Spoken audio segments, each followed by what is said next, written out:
இந்த உலகத்திலே ஆண்டவனுக்கு தெரியாதது ஒன்றுமில்லை என்று சொல்வார்கள். இருந்தாலும் என்னை அழைத்து தன்னந்தனிமையாக இந்த கேள்வி கேட்கிறாரு. என் மனமே நோவடி செய்கிறது. இவர் என்னென்ன திருவிழா செய்திருக்கிறார் தெரியுமா? ஒரு நேரத்தில் என்ன செய்தார் தெரியுமா? கையால்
ஒரு நேரத்திலே தேவேந்திரனுக்காக இடக்கூடிய பொங்கலை இவர் மாற்றி அமைத்ததால் கோபப்பட்ட தேவேந்திரனானவர் வருண பகவானை தட்டிவிட்டார்.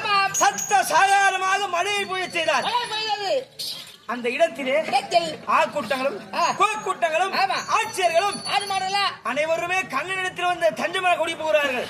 பகவானே, உங்களுடைய வார்த்தை கேட்டுதானே தேவதற்கு கூடிய பொங்கலை மாற்றி அமைத்து பொங்கல் வைத்துக் கொண்டிருக்கிறோம்.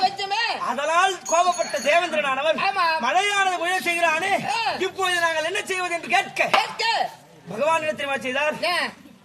ஆக்கூட்டங்களால் கோக்கூட்டங்களால் இடப்பட்ட சாணம் இருக்கிறது அல்லவா? அதுவே ஒரு மலையாக கோவர்த்தன கிரிமலை. அந்த நேரத்திலே மழை போகின்ற சமயத்தில் அந்த கோவர்த்தனகிரி மலையை அவருடைய சுண்டு வரலினால் தாங்கி விடுத்து அந்த இடத்தில் ஆக்கு கூட்டங்களையும் கோக்கூட்டங்களையும் காப்பாற்றினார். மழை பெய்யாது போல தேவேந்திரனானவன் ஆண்டவனிடத்திலே ஓடோடி வந்து, பகவானே, உங்களை சாதாரண கண்ணன் என்று நினைத்துவிட்டு மூர்த்திகள் ஒரு மூர்த்தி என்று தெரியாது, ஆகையால் என்னை மன்னித்து விடுங்கள் என்று மன்னிப்பு கேட்டான். அந்த இடத்திலே தேவேந்திரா, உனக்கான ஒரு பொங்கலை நான் ஒதுக்குகிறேன். பொங்கலையே நான்காக பிரித்தார். முதல் நாள் ஒரு பொங்கல். என்ன பொங்கல்? பெரும்பொங்கல். போகி பண்டிகை. முதல் போகி பண்டிகை. அந்த போகி பண்டிகையை தேவேந்திரனுக்கு ஒப்படைத்தார். இரண்டாம் நாள் வரும் பொங்கல். என்ன பொங்கல்? பெரும்பொங்கல். சூரிய பொங்கல். பெரும்பொங்கல். பெரிய பொங்கல். அதை சூரிய பகவானுக்கு அர்ப்பணித்தார். மூன்றாம் நாள் வரும் பொங்கல். அது என்ன பொங்கல்? மாட்டு பொங்கல். அதுதான் அதெல்லாம் இல்லை, மாட்டு பொங்கல். அதை சிவபெருமானுக்கு கொடுத்தார். நான்காம் நாள் வரும் பொங்கல் கண்ணன் பொங்கல், காணும் பொங்கல். பகவானை ஏற்றுக்கொண்டார்.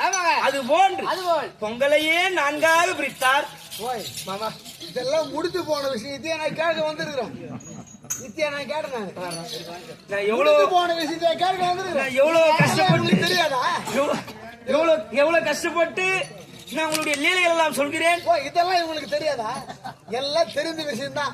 இல்லை, தூது போடுமா வேணாவா, நாடு கொடுப்பானா கொடுக்க மாட்டானா, அத சொல்லுவாங்க. ஆமா, நீங்கள் எதற்காக இந்த பூலகத்தில் ஜனனம் எடுத்திருக்கிறது தெரியுமா?